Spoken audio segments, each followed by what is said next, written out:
मागच्या आठवड्यात त्यांच्या पक्षाचे नेते अर्थात माननीय अमित शहा आणि माननीय नरेंद्र मोदी साहेब यांना भेटायला दिल्लीत गेले, परंतु बिचारा एकनाथ शिंदे साहेबांना त्या नेत्यांनी वेळच दिला नाही।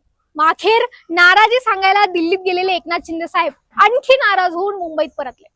मग सन्माननीय उद्धव साहेबांना दिल्ली दौऱ्याचं, दिल्लीत येण्याचं आमंत्रण मिळालं। शीतलताई,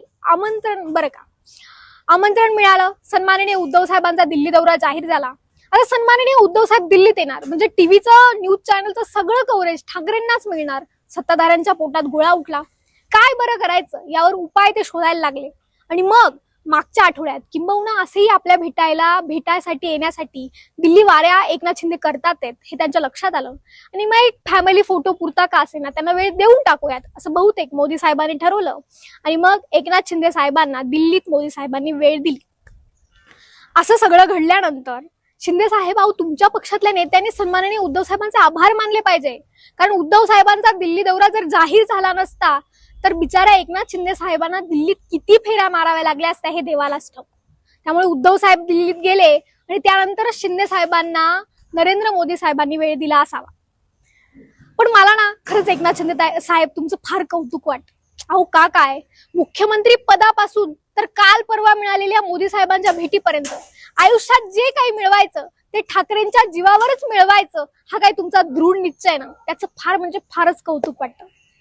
शीतलताई, म्हस्के दादा, तुम्हाला सन्माननीय उद्धव साहेबांना मागच्या लाईनीत बसलेलं बघून किती दुःख झालं, किती वेदना झाल्या।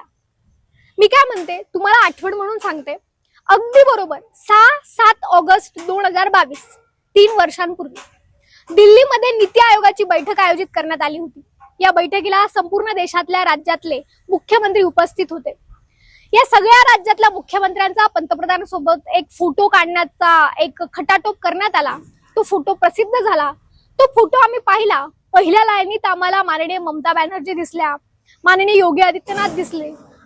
मोबाईलचं झूम करण्याचं लिमिट संपलं, पण शिंदे साहेब आम्हाला तुम्ही दिसलेच नाहीत। मग नंतर कुठेतरी कळालं शिंदे साहेब पार शेवटच्या लाईनीत उभे होते।